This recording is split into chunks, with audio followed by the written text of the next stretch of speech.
Bismillahirrahmanirrahim. Assalamualaikum warahmatullahi wabarakatuh. Alhamdulillahirabbil alamin. Wassalatu wassalamu ala asyrafil mursalin wa ala alihi wa ashabihi ajma'in, amma ba'du. Raditu billahi rabba wa bil islami dina wa bi Muhammadin nabiyya wa rasula. Allahumma rabbana zidna ilma warzuqna fahma. Allahumma arinal haqqa haqqan warzuqna ittiba', wa arinal batila batilan warzuqna ijtinabah, waj'alna mimman yastami'una al-qawla fayattabi'una ahsanah, wa adkhilna birahmatika fi ibadikas salihin. Bapak Ibu yang dirahmati Allah Subhanahu wa taala, alhamdulillah kita bersyukur kepada Allah Subhanahu wa taala. Pada malam hari ini Allah Subhanahu wa taala mudahkan kita untuk melaksanakan kajian rutin kita. Semoga menjadi amal soleh untuk kita semua.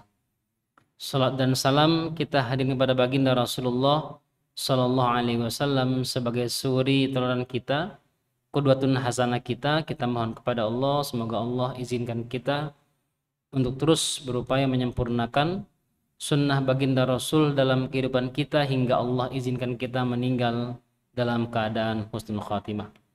Bapak Ibu yang dirahmati Allah, mengawali kajian kita hari ini sama-sama kita membaca Al-Basmalah. Bismillahirrahmanirrahim. Kita masih berbicara tentang problematika sekitar akad. Pembahasan ini sedikit agak panjang karena berkaitan dengan beberapa problem pernikahan yang terjadi di kalangan kaum muslimin. Di antaranya kemarin yang kita sampaikan tentang nikah mut'ah, ya, nikah berjangka. Dan para ulama sepakat, baik ulama yang terdahulu sampai sekarang, bahwa yang namanya nikah mut'ah itu haram hukumnya karena ada akad yang berjangka. Karena seyogianya yang namanya pernikahan itu targetnya adalah sampai meninggal, sampai hari kiamat, sampai melahirkan keturunan-keturunan baik yang soleh yang bisa dididik dengan baik dengan kedua tangan orang tuanya. Nah, problematika juga bagian dari yang akan kita bahas nanti, termasuk di dalamnya adalah nikah by design. Namanya nikah tahlil. Seseorang meminta orang lain untuk menikahi mantan istrinya yang telah ditalak 3 atau dengan hukum talak bain kubro. Otomatis perempuan ini tidak ada lagi hubungan apapun dengan suaminya yang pertama. Ternyata suaminya yang pertama masih pengen menjalin hubungan lagi. Maka perempuan ini harus menikah dulu dengan laki-laki lain dengan nikah yang normal. Sebagian orang karena dia nggak tahan, dia minta orang lain menikah istrinya, tapi jangan diapa-apain. Ya, kamu nikahin, habis itu cerai kan, biar saya bisa nikah sama istri saya lagi gitu. Sebelum kita masuk pada problematika tersebut, saya akan membacakan beberapa pertanyaan berkaitan dengan ini. Yang pertama, kami ada 2 saudara kandung yang sudah ditinggal orang tuanya, dan kedua-duanya sudah berkeluarga, masing-masing sudah punya anak dan punya istri. Kakak saya dikabarkan, yang namanya kabar itu kan ada yang dusta, ada yang benar ya. Dikabarkan oleh teman sekantornya punya selingkuhan lah, bahasanya begitu. Yang juga sudah bersuami. Ya, jadi kakak kandungnya ini yang laki-laki selingkuh dengan teman sekantornya perempuan yang sudah bersuami. Bahkan sudah punya anak. mereka berselingkuh sampai punya anak. Oke ya. Tapi istri kakak saya pura-pura nggak tahu atau tahu. Kurang begitu ada kejelasan. Nyatanya rumah tangganya adem ayem juga. Ya, tidak ada masalah dalam rumah tangganya.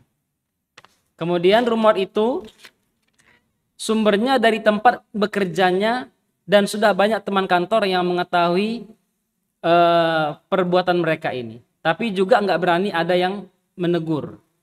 Cuma bisik-bisik. Jadi rasanya, jadi rasanan orang kantor gitu ya. Kalau sebagai adik ingin rasanya mengkonfirmasi, tapi takut kalau ada pembuktian terbalik. Takut kakaknya marah. Dari siapa itu beritanya. Nah, itu bagaimana solusinya? Mohon penjelasannya sebagai adik kandung, apakah berdosa membiarkan hal tersebut terjadi? Oh ya, Ustadz, ada tambahan sedikit. Istri kakak saya pernah berbincang dengan istri saya bahwa sudah bertahun-tahun tidak pernah dinafkahi batin. Pertama, yang namanya rumor, kabar dan sebagainya wajib menggunakan tabayun, ya, memastikan hal tersebut terjadi. Dipastikan dengan dua hal. Pertama, dari saksi yang langsung melihatnya, ya, dari saksi yang langsung melihatnya. Yang kedua, kepada objek pembicaraan. Ditabayun, apakah itu benar-benar kamu lakukan atau tidak.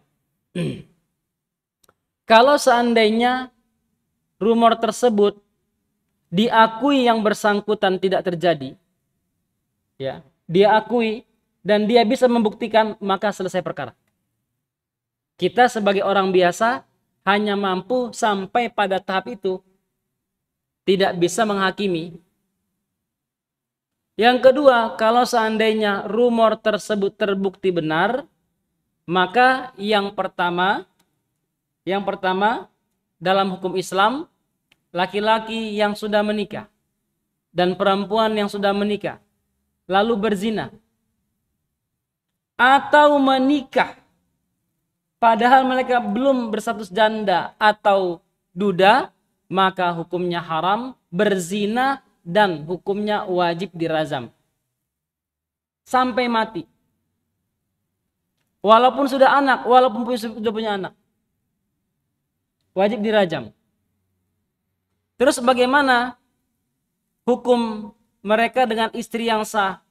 Tetap istri namanya. Tetap istri. Maka kalau sudah seperti ini, kembali kepada istri. Apakah mau melanjutkan atau tidak melanjutkan.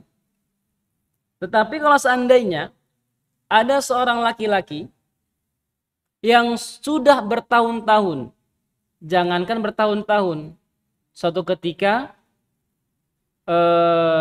Umar bin Khattab bertanya kepada Fatimah binti Khattab, anak dari Umar bin Khattab. Namanya Fatimah juga. Kata Umar, "Wahai anakku, kalau perempuan ditinggal suaminya berapa lama kuatnya?" Apa kata Fatimah? 4 bulan wahai ayahku. Maka langsung Umar bin Khattab memberikan SK kepada seluruh pasukan yang berangkat perang agar pulang setiap 4 bulan. Wajib pulang setiap 4 bulan. Oleh itu juga lah yang dalam Siqatut Ta'liq, yang kita miliki, bahwa jika ada laki-laki yang tidak memberikan nafkah kepada istrinya selama 4 atau 6 bulan berturut-turut, maka istrinya boleh mengajukan gugatan cerai, namanya khulu', ya, hanya dengan membayar 10.000 rupiah dia sudah bisa menggugat cerai suaminya, apalagi bertahun-tahun, ya, apalagi bertahun-tahun. Seorang laki-laki yang tidak memberikan nafkah lahir dan batin kepada istrinya ini adalah laki-laki yang tidak paham agama. Tidak paham agama dia. Dia tidak mengetahui fikih tentang pernikahan itu. Maka kalau sudah seperti ini, tidak lagi ada gunanya meneruskan pernikahan tersebut. Bisa jadi Anda salah milih suami atau Anda salah milih istri. Kalau terjadi kezaliman dalam rumah tangga sampai pada tahap seperti itu, maka sudah layak dikatakan mereka bercerai. Tetapi ini dalam pandangan agama. Dalam pandangan negara, legalitasnya tetap harus melalui jalur hukum. Perempuan mengajukan atau laki-laki mengajukan perceraian, lalu disidangkan. Sidangnya memang nggak main-main, Pak. Saya pernah ngikutin sampai 1,5 tahun. Ya, ini udah cerai, saya talak kamu, udah jatuh talak, masuk sidang. Padahal masa iddah itu kan 4 bulan 10 hari. Ya, atau 3 kali 3 kali suci, 3 kali haid. Tapi karena masuk persidangan sampai 1,5 tahun. Dan ini yang sedang dibahas oleh sebagian peneliti, bagaimana hukumnya di masa-masa seperti itu. Yang pastinya dalam pandangan agama mereka sudah cerai dan si laki-laki atau perempuan boleh nikah kepada yang lain. Tetapi kalau ada yang mau menikahin perempuan yang seperti itu, saya sarankan tunggu agar surat keputusan cerainya turun dan keluar SK bahwa yang bersangkutan tidak lagi berstatus istri atau suami orang. Bapak Ibu dirahmati Allah Subhanahu wa taala, kita masuk pada pembahasan berikutnya, yaitu pertama akad nikah dengan niat talak. Ada orang niat nikah dengan niat talak. Yang kedua nikah tahlil. Yang ketiga wanita yang dicerai kapan boleh menikah lagi dengan bekas suaminya atau mantan suaminya. Ini mungkin masih ada sisa-sisa virus merah jambunya ini. Yang keempat hikmah pengharaman nikah tahlil. Dan yang kelima akad bersyarat. Kita lihat yang pertama. Bapak Ibu dirahmati Allah Subhanahu wa taala, akad dengan niat talak. Seluruh ulama fikih sepakat laki-laki yang menikahi wanita tanpa syarat penetapan waktu tertentu, tapi dia memendam niat menceraikannya setelah beberapa saat atau setelah menyelesaikan urusannya di tempat bermukim sementara, maka akadnya sah. Karena tidak disebutkan, ya, dia memendam, disimpannya, tak nikahin kamu, ya nanti setelah hajat saya selesai, saya ceraikan. Tapi nggak diucapkan, nikah mut'ah diucapkan. Ya, nikah mut'ah diucapkan. Saya nikahi kamu 10 hari. Diucapkan dia. Bahkan kemarin kita bahas, pengucapan hari ini lebih utama daripada mahar itu sendiri. Kalau mahar dalam pemahaman Syiah cukup dilihat sudah oke, ada maharnya. Tetapi untuk jangka waktunya harus diucapkan. Saya yakin Pak, laki-laki senang dengan ini Pak. Tapi saya yakin juga perempuan juga senang. Kenapa? Yang namanya nafsu birahi itu Pak, hewan. Permainan setan. Ya. Semakin banyak ganti pasangan, semakin mengundang hawa nafsu itu Pak. Dan orang-orang yang memperturuti hawa nafsu senang dengan ganti pasangan. Hanya orang beriman saja yang tidak mau itu Pak. Hanya orang beriman aja. Hanya saja seorang ulama namanya Al-Auza'i berbeda pendapat. Menurut beliau bahwa seorang laki-laki yang menyimpan niat menceraikan istrinya walau tidak diucapkan sama dengan mut'ah. Tetapi hukum Islam, kaidah hukum Islam, nahnu nahkumu bizzawahir. Kita hanya bisa menghukumi yang terlihat. Yang tidak terlihat urusan dia dengan Allah Subhanahu wa taala. Jazakumullah khair. Syekh Rashid Ridho mengomentari masalah ini dalam karyanya Tafsir Al-Manar. Kata beliau, sebenarnya substansi sikap keras para ulama salaf dan khalaf terhadap larangan nikah mut'ah adalah melarang nikah yang disertai niat talak. Artinya kalau ada laki-laki yang berniat seperti itu, maka dia sendiri yang paham urusan dia dengan Allah Subhanahu wa taala.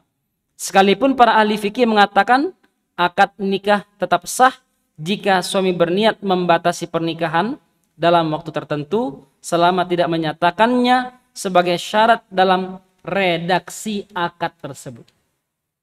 Akan tetapi menyembunyikan niat seperti ini sama dengan penipuan.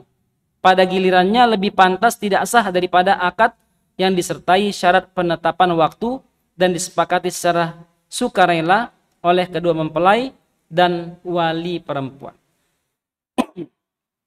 Persyaratan ini hanya berdampak buruk pada rusaknya jalinan hubungan besar yang sejatinya merupakan hubungan paling agung dalam kehidupan manusia. Dan menuruti petualangan liar nafsu syahwat pada laki-laki dan perempuan yang menggemarinya, serta kemungkaran-kemungkaran lain yang ditimbulkan oleh perbuatan tersebut. Sedangkan akad yang tidak disertai persyaratan mengandung unsur keculasan dan penipuan, maka akan timbul berbagai dampak buruk lainnya, seperti permusuhan, kebencian, hilangnya kepercayaan termasuk kepada orang yang tulus dan menghendaki dan dengan pernikahannya mencapai tujuan utamanya, yaitu saling menjaga kesucian pasangan, ikhlas dan saling membahu untuk membangun satu di antara sekian rumah tangga soleh dalam umat ini. Nah itu jadi memang tetap sah kata para ulama, karena niat itu hanya yang memiliki niat dan Allah yang tahu. Tetapi Bapak Ibu yang dirahmati Allah Subhanahu wa taala, kerap kali niat ini akan terbukti dalam kesehariannya. Orang yang ikhlas, niat normal menikah itu pasti akan membawa bahtera rumah tangganya ke arah yang lebih baik. Sedangkan mereka yang menikah hanya untuk pelampiasan hawa nafsu, dan itu sah-sah saja. Tetapi tujuan pernikahan adalah imaratul kaun, memakmurkan bumi Allah Subhanahu wa taala. Selanjutnya adalah nikah tahlil. Ya. Nikah tahlil adalah menikahi seorang wanita yang dicerai dengan talak 3 setelah masa iddahnya berlalu. Talak 1, laki-laki punya waktu 3 bulan paling lama. Oke? Talak 1 ternyata seminggu bercerai nggak tahan. Mohon maaf adik, kita rujuk lagi seminggu boleh. Paling lama 3 bulan. 3 bulan nggak dia rujuk. 3 bulan nggak dia rujuk, maka sah bercerai, perempuan boleh nikah sama yang lain. Mereka rujuk. Talak kedua. Talak kedua juga dikasih waktu 3 bulan. Boleh rujuk 1 hari, 2 hari, atau sampai 3 bulan. 3 bulan nggak rujuk, perempuan boleh menikah sama laki-laki lain. Kok perempuan aja Ustadz? Laki-laki enggak. Laki-laki enggak ditalak pun boleh menikah dia lagi.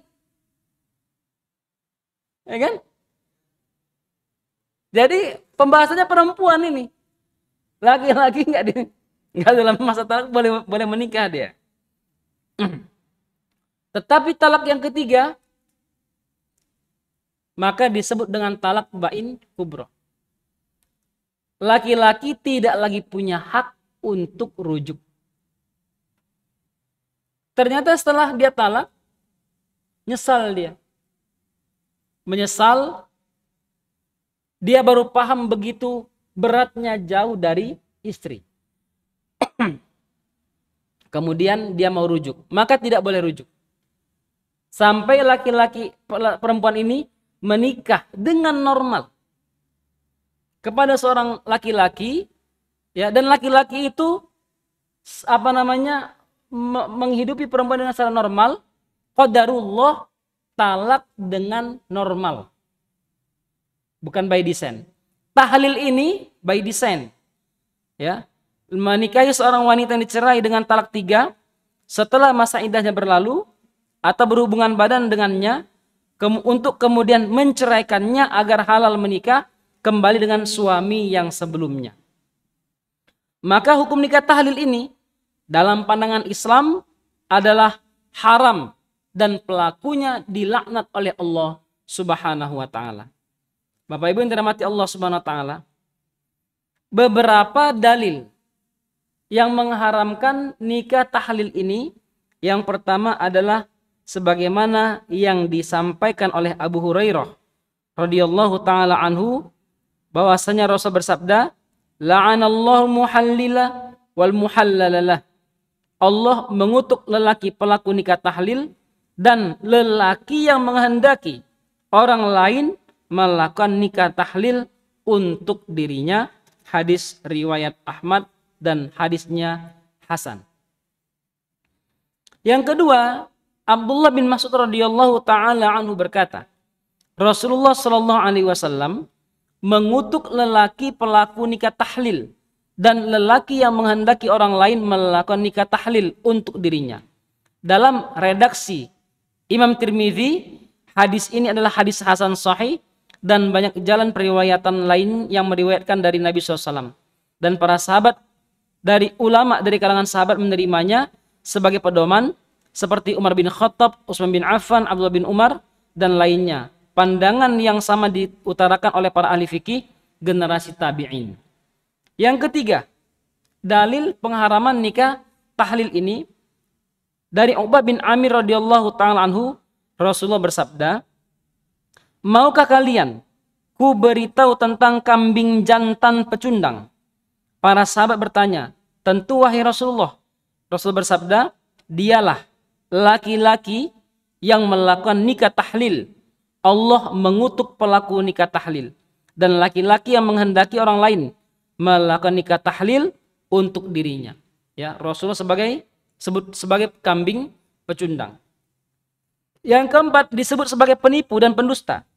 Ibnu Abbas radhiyallahu taala anhu menyatakan bahwa Rasulullah ditanya mengenai laki-laki yang melakukan nikah tahlil. Beliau menjawab, tidak, kecuali jika melakukan nikah biasa. Tidak boleh ada penipuan ataupun pelecehan terhadap kitabullah azza wa jalla sampai wanita itu menikmati hubungan badan dengan suami barunya. Hadis riwayat Abu Ishaq. Yang kelima, Umar radhiyallahu ta'ala pernah berkata, seandainya yang mengangkat perkara orang yang melakukan nikah tahlil atau lelaki yang menghendaki orang lain melakukan nikah tahlil untuk dirinya, niscaya aku akan merajam keduanya. Kata-kata merajam ini kan hukum Allah. Ketika pemerintah menetapkan perkara tersebut kepada orang yang melakukan nikah tahlil tersebut, maka dipastikan perbuatan itu perbuatan yang tercela dan diharamkan oleh agama. Ibnu Umar pernah ditanya tentang kedudukan keduanya. Maka dia menjawab, keduanya itu ibarat penzina. Ya, ibarat penzina. Kemarin beberapa waktu lalu saya ditanya oleh jemaah di Alaman, ada seorang laki-laki yang mau menikah dengan seorang perempuan yang baru dicerai oleh suaminya. Saya bilang, kalau sudah jelas cerainya, alhamdulillah. Beratnya apa? Ternyata ketika laki-laki ini serius, laki-laki yang pertama itu serius mau menikahi perempuan janda ini, ternyata perempuan janda ini masih calling-callingan dengan mantan suaminya. Saya bilang perempuan buruk jauhi, saya bilang. Mohon maaf ini Pak. Mohon maaf ya. Kenapa? Karena ketika sudah jelas perceraian tersebut, laki-laki dan perempuan sudah jelas cerainya, maka Anda tidak berhak lagi membuat hubungan apapun dengan perempuan itu atau laki-laki tersebut. Karena Anda bukan lagi orang yang dihalalkan untuk menikah itu atau melakukan hubungan tersebut. Nah, saya bilang Allah akan memasangkan orang-orang baik dengan orang-orang baik. Artinya, jangan sampai ada orang baik mencari orang yang tidak baik lalu dibaik-baikkan. Nanti kita nyesal. Pernikahannya menimbulkan penyesalan yang mendalam. Ya. Dan kemarin saya pernah sampaikan bahwa Syekh Muhammad Ratib An-Nablusi, beliau pernah menyampaikan satu kisah tentang perempuan yang sangat cantik lalu dinikahi oleh seorang laki-laki. Di malam pertama, pas malam pertama, perempuan tersebut sibuk main HP, menjawab ratusan SMS dari laki-laki yang pernah dikenalnya. Langsung laki-laki ini yang menikahinya, kalau begitu pergilah kamu ke mereka, saya ceraikan kamu sekarang. Baru malam pertama Pak. Nah kita nggak mau kejadian akad suci itu dibatalkan sesaat. Akad suci yang diangkat karena nama Allah Subhanahu wa Ta'ala. Kemudian ya, ya.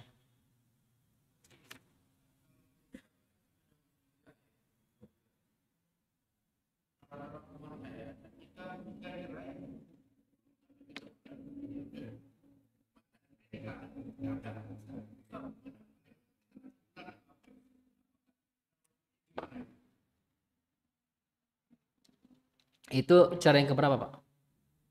Cara yang keberapa?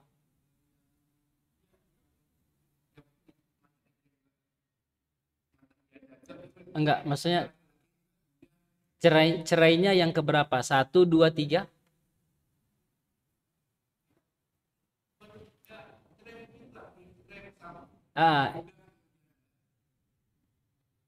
Ini saya nggak bisa jawab karena pertanyaannya nggak bisa dijelaskan.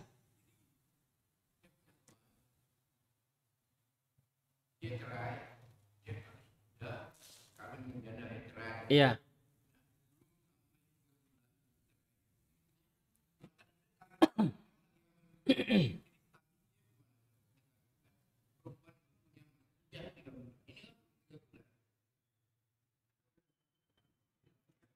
Iya.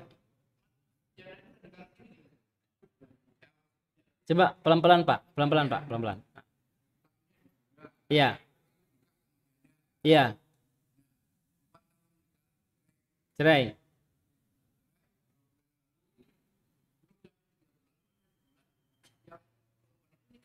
Iya. Iya. Iya. Jadi kalau pertanyaannya status pernikahannya, maka kita sudah bisa memprediksi pernikahan itu buruk karena masa iddah belum selesai. Jangan-jangan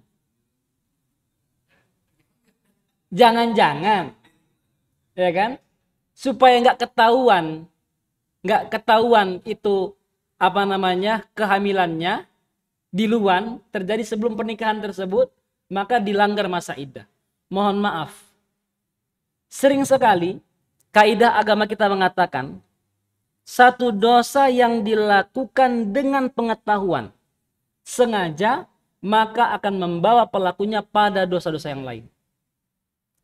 Masa iddah itu syariat. Masa iddah itu syariat yang tidak boleh dilanggar. Dan yang punya masa iddah itu hanya perempuan. Ya. Kalau perempuan ini melanggar masa iddah itu, maka sudah bisa dipastikan dia melanggar perintah Allah Subhanahu wa taala. Apalagi pernikahannya itu. Kemarin kita bahas seorang wanita yang melanggar masa iddahnya. Dia menikah sebelum masa iddahnya habis, maka mereka diceraikan bagaimanapun ceritanya, walau perempuan sudah hamil. Status anaknya seperti apa? Status anaknya sama dengan status penzina. Kemarin kita sampaikan di pertemuan ketiga. Ya. Maka anaknya itu sama dengan status seorang laki-laki yang berbuat zina dengan perempuan lain. Begitu. Jadi kalau ini nanti disaksikan oleh yang bersangkutan, segera cerai, bertobat sama Allah Subhanahu wa taala, lalu melakukan pernikahan yang normal kembali. Gitu ya, Pak ya? Yang lain silakan. Ada lagi? Ya.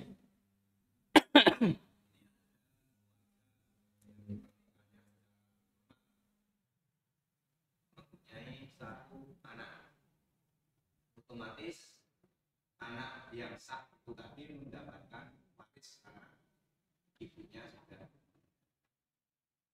Nah terus sampai beberapa waktu ibunya anaknya itu tidak terang ayahnya siapa, nikah atau tidak. Nah, ini bisa mendapatkan waris tidak anak sah yang tidak sah. Ya. Jadi kalau ada anak yang lahir di luar pernikahan, maka warisnya itu melekat pada ibunya. Maka nanti dia dinamakan misalnya namanya Bejo. Ya. Namanya Bejo. Nama ibunya misalnya Kartini misalnya. Bejo binti Kartini. Jadi warisnya melekat pada ibunya. Tidak melekat pada siapapun. Ibunya itu sudah meninggal. Iya. Tinggal anak yang tadi yang tidak. Iya. Yang lainnya. Iya. Yang tidak sah mendapatkan waris tidak karena ibunya itu meninggalkan waris dengan sudah meninggal. Namanya punya waris. Ini yang tidak sah ini bisa dimintakan waris. Iya. Jadi begini, Bapak Ibu yang dirahmati Allah. Pertama, anak yang sah itu dapat dua waris. Waris dari ayah dan waris dari ibu. Anak yang tidak sah hanya dapat waris dari ibu saja. Oke? Artinya, kalau seandainya ibunya ini meninggal, maka harta ibu itulah yang dibagikan kepada anak satu yang sah. 2, 3, 4 yang tidak sah dibagikan. Harta ayah nggak boleh dibagikan. Harta ayah hanya jatuh kepada anak yang sah. Harta ayah hanya jatuh pada anak yang sah. Maka supaya tidak terjadi ketimpangan, setiap kali meninggal seseorang, baik ayah ataupun ibu, maka segera dibagi warisannya. Jangan ditumpuk-tumpuk, ditunda-tunda, hingga warisannya ini bergabung dengan harta ayah atau harta ibu. Yang akhirnya pembagiannya menjadi problem lagi nanti. Maka dulu ketika orang tua saya meninggal, saya tanya sama ayah saya, Pak, Mama ada peninggalan warisan? Ada. Berapa bisa dikumpul? Dikumpul. Saya bilang, kita bagi secara warisan syariah. Saya bilang gitu. Kita bagi. Sudah aman, udah.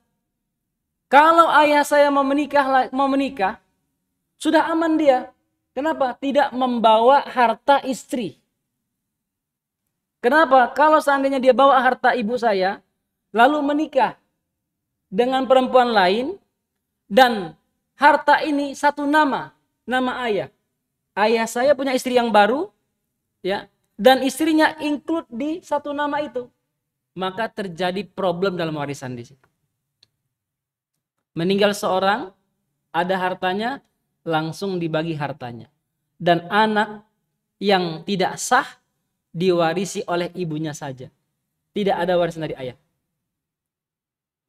Nanti yang memberikan hak untuk memberikan waris itu siapa? Anak. Ibu yang sudah menikah itu sudah ayahnya sudah tinggal ibunya. Nah, ini kan selingkuh tadinya punya anak yang satu yang dengan orang lain tadi bisa berjalan dengan bagus, baik dan sah. Anak pertama laki-laki, terus Ya. yang lainnya itu satu baru tidak ada nikahan, nikah nggak tahu pokoknya, tahu-tahu punya anak Berarti berapa tahun itu terus meninggal ibunya. berarti yang duluan meninggal ayah atau ibu? Ayah. Ah, Itu kan punya anak yang tidak sah tapi iya. sudah meninggal. Saya ulangin.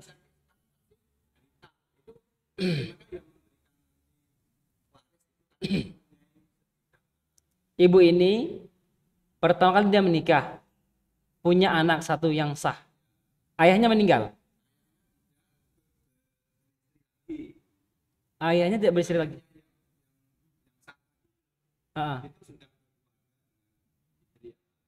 Cerai. Oh, cerai ya. Oke.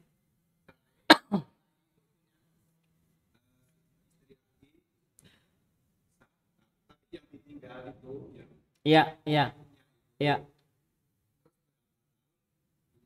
iya. Dan suaminya nggak diketahui siapa. Iya,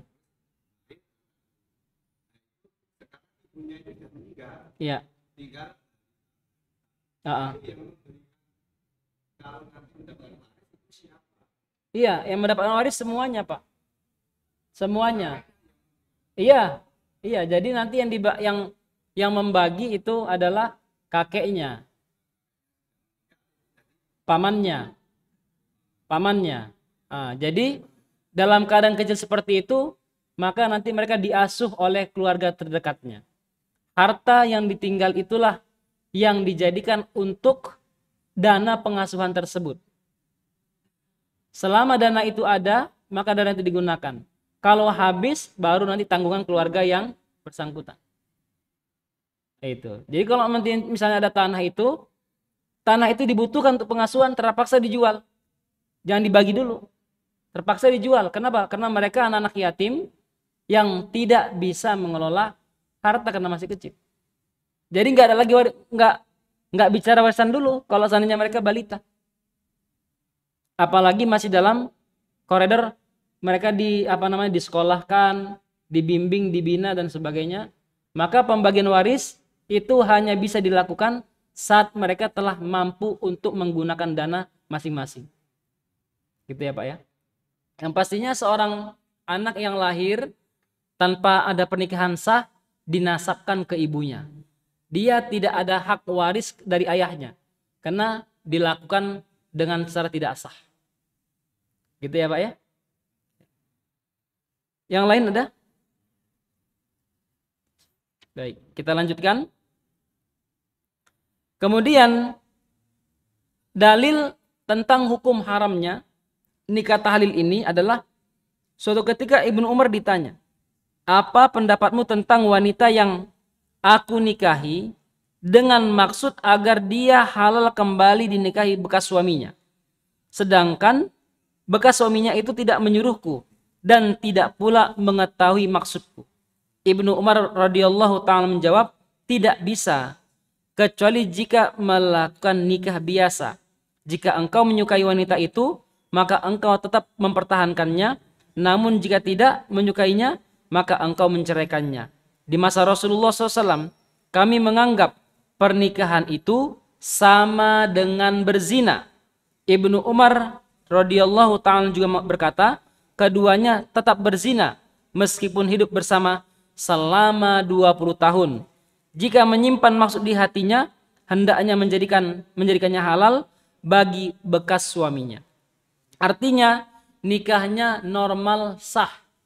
Kalau bercerai bukan by design, tapi memang dari hati sendiri tidak ada kecocokan. Kapan wanita yang telah dicerai halal menikah lagi dengan mantan suaminya? Ketika seorang laki-laki menceraikan istrinya dengan talak 3, maka tidak boleh rujuk sampai bekas istrinya itu menikah setelah masa iddahnya selesai dengan laki-laki lain dalam sebuah prosesi pernikahan yang sah tanpa disertai dengan tujuan tahlil. Setelah menikah dengan suami kedua dengan pernikahan biasa dan melakukan hubungan badan dengan sesungguhnya sehingga masing-masing merasakan kenikmatan hubungan tersebut, kemudian berpisah dari suami keduanya dari suami keduanya itu karena talak atau ditinggal mati, maka suami pertamanya boleh menikahinya lagi setelah masa iddahnya selesai. Setelah masa iddahnya selesai. Talak 1, 2 nggak harus masa iddah selesai, boleh rujuk. Ya, tapi talak 3 harus selesai masa iddahnya. Termasuk perempuan yang ditinggal mati oleh suaminya. Dengan catatan sudah pernah berhubungan badan, maka dia talaknya 4 bulan 10 hari. Perempuan yang ditinggal mati oleh suaminya, belum apa-apain oleh suaminya, maka dia boleh langsung menikah. Seorang perempuan yang ditalak hidup oleh suaminya, belum diapa-apain oleh suaminya, maka dia boleh langsung menikah dengan laki-laki yang lain. Asy-Syafi'i, Ahmad, Bukhari dan Muslim meriwayatkan dari Aisyah radhiyallahu taala anha bahwa istri Rifa'ah Al-Khuqrazi menemui Rasulullah sallallahu alaihi wasallam seraya berkata, "Aku pernah menjadi istri Rifa'ah. Tapi kemudian dia menceraikanku selamanya dengan talak 3. Setelah itu aku dinikahi oleh Abdurrahman bin Jabir. Tapi kudapati miliknya seperti ujung kain yang belum ditenun." Nabi SAW tersenyum lalu berkata, "Aturidina antarji'i ila Rifa'ah la hatta tadzuki usailatahu wa yadzuqa usailataki." Apakah engkau ingin kembali kepada Rifa'ah? Kata Rasulullah kepada perempuan tersebut. Kata Rasulullah, tidak boleh. Tidak boleh engkau rujuk kepada suamimu yang pertama sampai dia merasakan madumu dan kamu merasakan madunya. Ya, artinya ada hubungan badan yang normal. Yang dilakukan baru boleh bercerai. Kenapa? Sudah mengetahui satu sama lain. Merasakan madunya adalah ungkapan perumpamaan yang berarti hubungan badan. Dalam hal ini hubungan badan cukup dengan bertemunya dua kemaluan yang menjadi tolak ukur hukuman dalam pelanggaran dan mandi.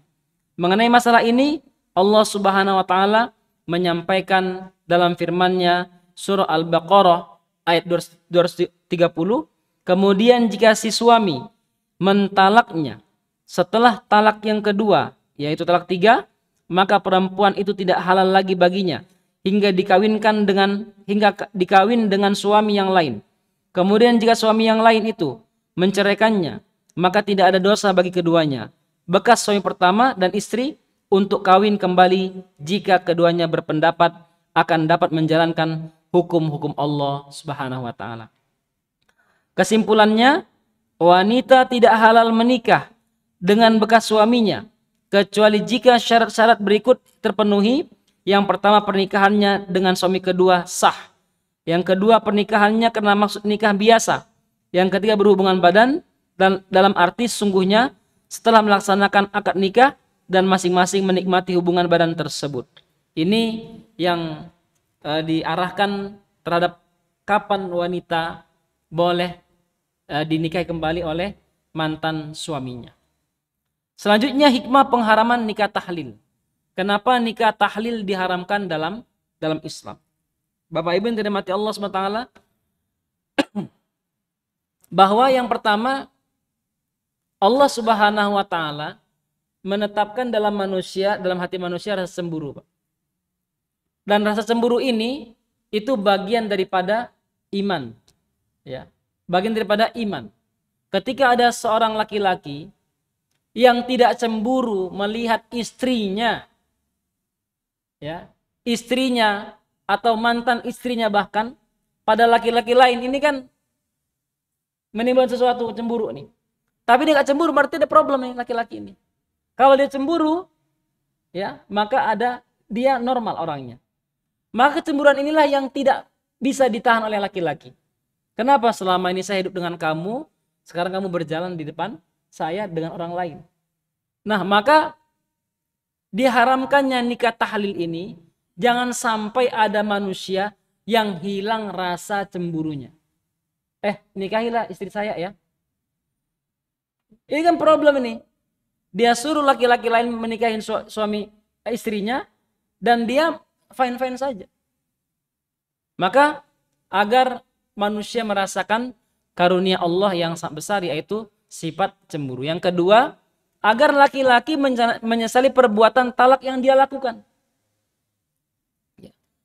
Karena yang namanya talak itu, Bapak Ibu yang dirahmati Allah Ta'ala, hadisnya abghadul halali ilallah. Perbuatan yang paling dimurkai Allah walaupun halal. Maka laki-laki agar dia benar-benar menyesali perbuatannya. Apalagi kalau talak itu dilakukan dengan landasan yang tidak kuat. Karena hanya miskomunikasi, buruk sangka dan sebagainya. Ini problem besar. Tapi kalau masalahnya masalah yang asas, perempuan ini tidak mau diatur, ya, berhubungan dengan laki-laki yang bukan muhrimnya, berzina, tidak mau ngurus anak dan sebagainya, maka di sini hal-hal yang asasi perlu dipertimbangkan. Yang ketiga, menimbulkan efek sadar akan pentingnya memilih pasangan hidup yang terbaik. Bapak Ibu yang dirahmati Allah Subhanahu wa taala, kita tentu menginginkan pernikahan ini langgeng hingga hari kiamat. Kalau seandainya kita memilih pasangan hidup, mau laki-laki atau perempuan asal, maka kita akan menerima akibatnya. Sakitnya pernikahan yang begitu singkat. Gara-gara apa? Gara-gara kita tidak teliti memilih pasangan hidup. Yang keempat, pernikahan itu perintah besar. Dan wanita amanah besar. Dia bukan bola yang bisa dibagi ke siapapun. Makanya jangan sampai ada laki-laki melakukan pernikahan by design, ya, hilang marwah kita. Yang kelima, kesadaran yang kuat untuk hidup lebih baik.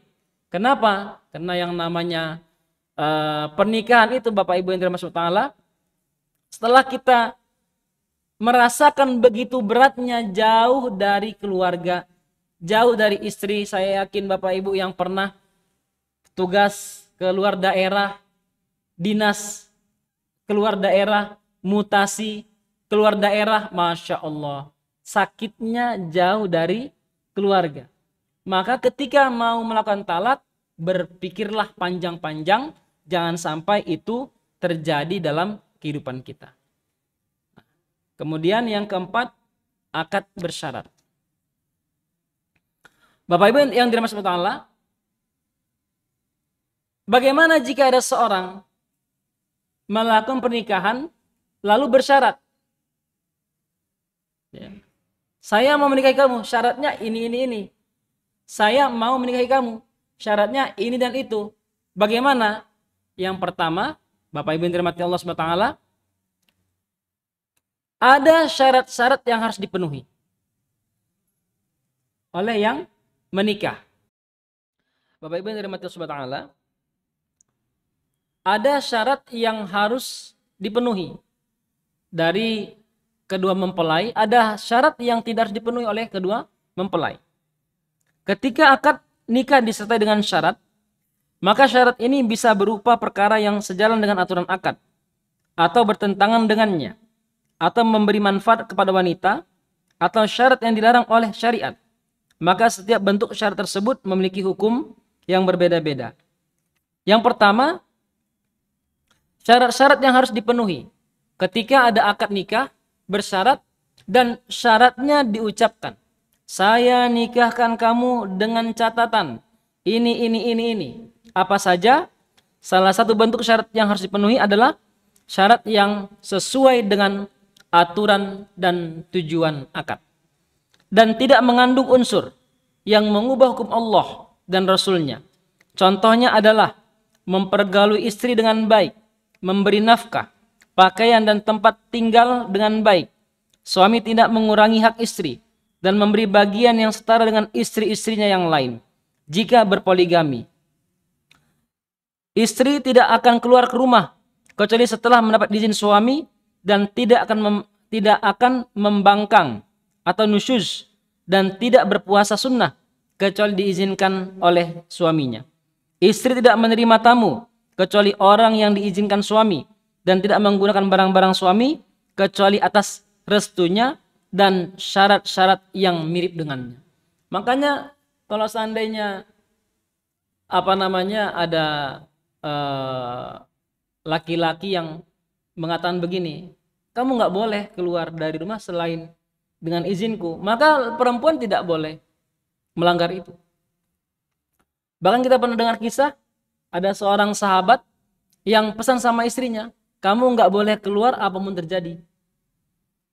Kemudian ada pemberi kabar dari kampung tempat dia asal, ya, bahwa memberitahu ayahnya sedang sakit. Jenguklah ayahmu. Apa kata perempuan ini?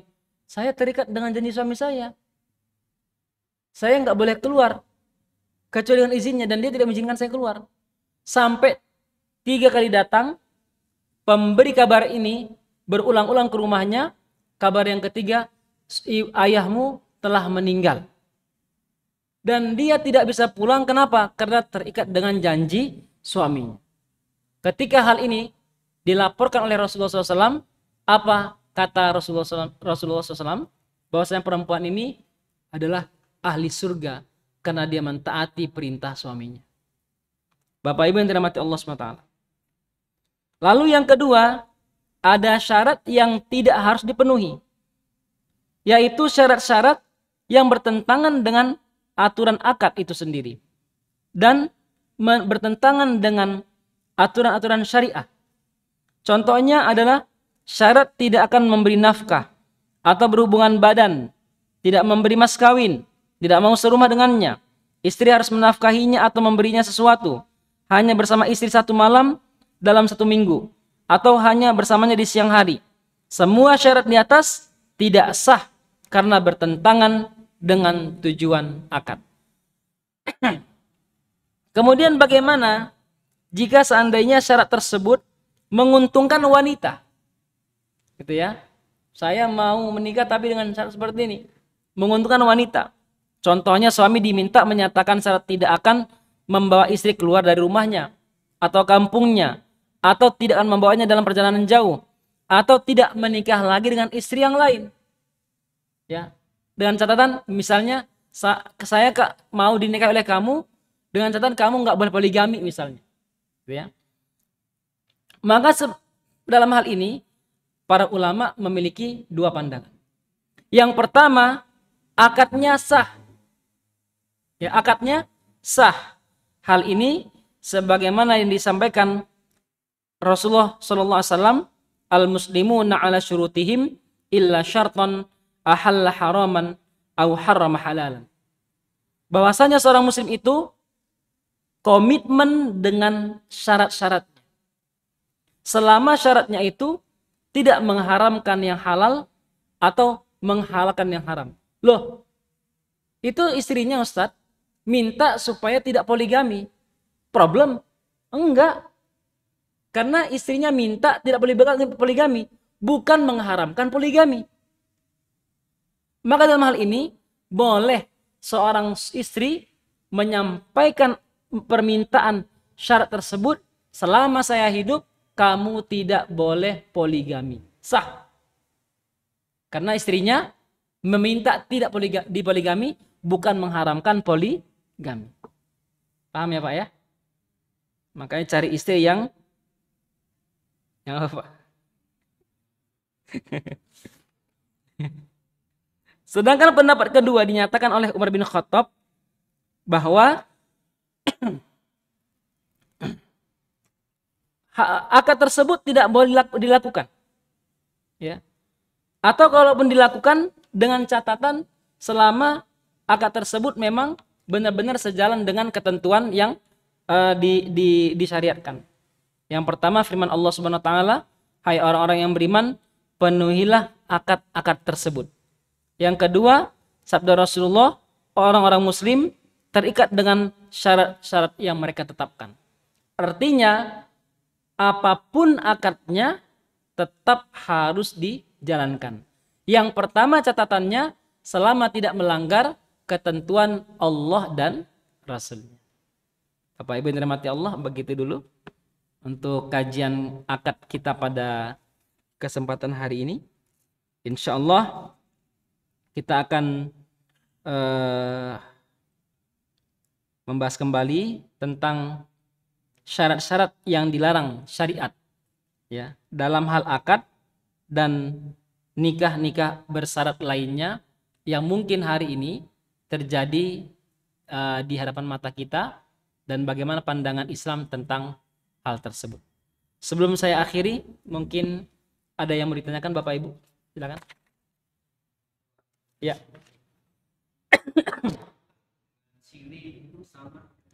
Ulangi Pak.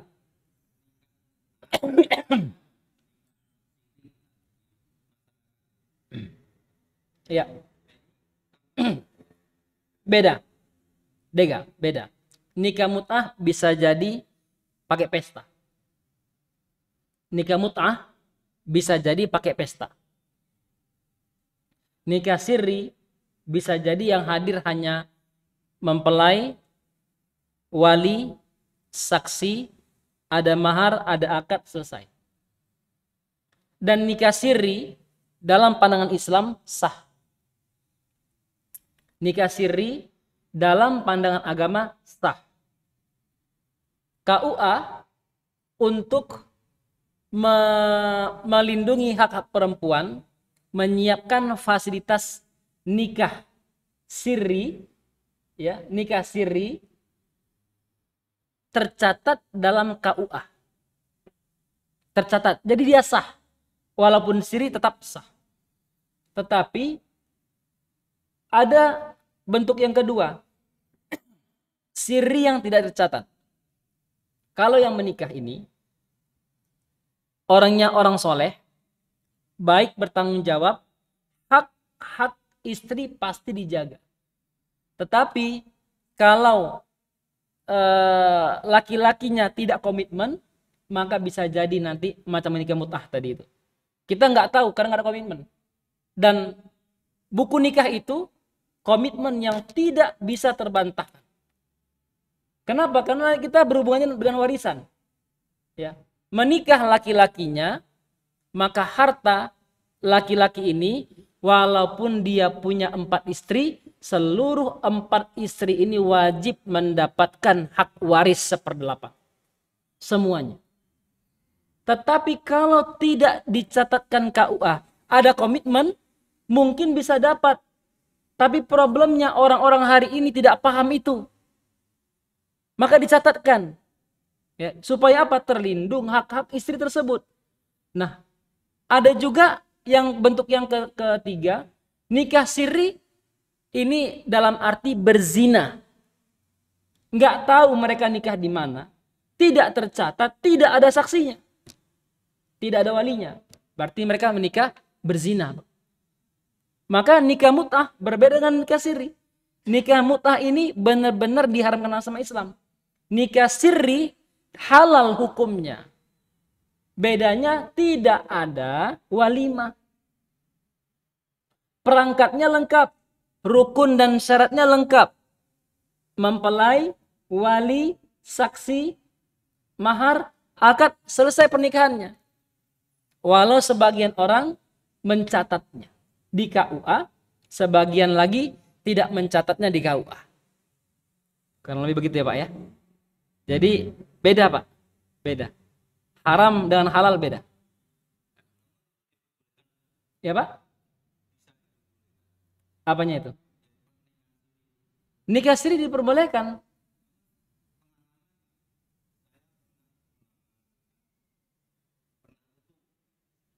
Dan dekatnya yang saya lamar itu kan pegawai KUA. Hanya untuk menjaga, karena ponakan saya itu di Sulawesi bertugas sebagai polri.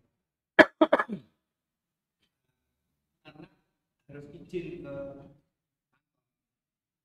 itu supaya tetangganya yang saya menikahkan dengan ponakan saya. Iya. Itu Istri yang menjabat KUA yang tetangga itu tidak mau. istri pertama, istri kedua, Pak. Kalau istri pertama, siri saya rasa agak aneh ya, Pak. Ponakan saya Ah, ah. itu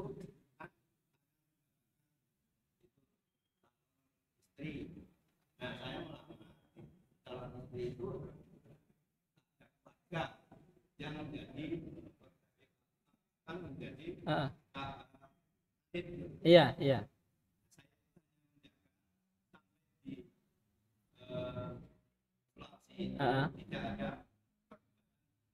Iya, iya. Oh, berarti Karena di Sulawesi hanya berdua. iya, iya. Ini saya memohon untuk mengawinkan tidak jadi berzina. Iya, Calon ayahnya itu kan ponakan saya. iya, iya. Sepaham kami, tidak ada orang yang melakukan nikah siri kecuali 2, 3, 4. Ya. Sepaham saya tidak ada orang nikah siri, 1 tuh nggak ada. 2, 3, 4 banyak. Kalau terjadi nikah siri, yang pertama itu bukan siri namanya. Itu penundaan akad di KUA. Itu yang saya tahu. Kakak kelas saya, malam ini lamaran. Baru ketemu sama ceweknya ini, perempuan ini. Baru ayah perempuan ini bilang, "Nak, sudah cocok sama mas ini?" Sudah. Kalau udah cocok, sekarang aja nikah langsung. Malam itu diakadkan, Pak. Itu bukan siri namanya. Ya, itu diakadkan di luar. Nanti baru dicatatkan di KUA. Biasanya dalam pemahaman MUI, kami nggak pernah mengetahui ada nikah siri pertama, nggak pernah. Kasusnya 2, 3, dan 4, Pak. Jadi itu mungkin diakadkan di luar supaya tidak terjadi perzinahan, dan itu dibenarkan. Dan itu dibenarkan. Begitu Bapak Ibu. Nanti kalau ada pertanyaan lagi boleh dikumpulkan pertanyaannya, diserahkan ke takmir supaya kita bahas pada minggu pekan depan insyaallah. Demikian tuh hari ini, semoga bermanfaat. Mari kita sempurnakan majelis kita dengan sama-sama membaca alhamdulillah dan doa kafaratul majelis. Alhamdulillah alamin. Subhanakallahumma hamdika asyhadu an la ilaha illa anta astaghfiruka wa atubu ilaik. Wassalamualaikum warahmatullahi wabarakatuh.